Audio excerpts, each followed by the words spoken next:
Évangile de Matthieu, chapitre 3. En ce temps-là parut Jean-Baptiste prêchant dans le désert de Judée. Il disait, repentez-vous, car le royaume des cieux est proche.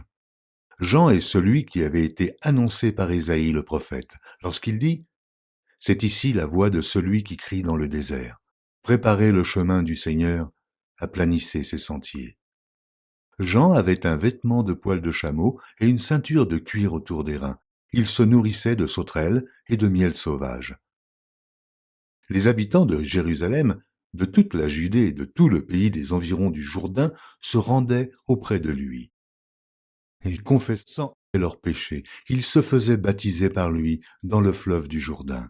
Mais, voyant venir à son baptême beaucoup de pharisiens et de sadducéens, il leur dit, « Race de vipères, qui vous a appris à fuir la colère à venir? Produisez donc du fruit digne de la repentance, et ne prétendez pas dire en vous-même, nous avons Abraham pour père, car je vous déclare que de ces pierres-ci, Dieu peut susciter des enfants à Abraham. Déjà la cognée est mise à la racine des arbres.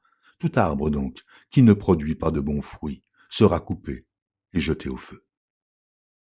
Moi je vous baptise d'eau, pour vous amener à la repentance. Mais celui qui vient après moi est plus puissant que moi, et je ne suis pas digne de porter ses souliers.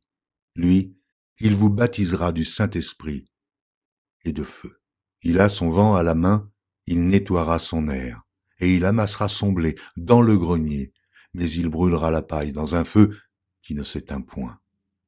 Alors Jésus vint de la Galilée au Jourdain vers Jean pour être baptisé par lui. Mais Jean s'y opposait en disant, « C'est moi qui ai besoin d'être baptisé par toi, et tu viens à moi. » Jésus lui répondit, « Laisse faire maintenant, car il est convenable que nous accomplissions ainsi tout ce qui est juste. » Et Jean ne lui résista plus. Dès que Jésus eut été baptisé, il sortit de l'eau, et voici, les cieux s'ouvrirent, et il vit l'Esprit de Dieu descendre comme une colombe et venir sur lui. Et voici, une voix fit entendre des cieux ces paroles, « Celui-ci est mon Fils bien-aimé, en qui j'ai mis toute mon affection. »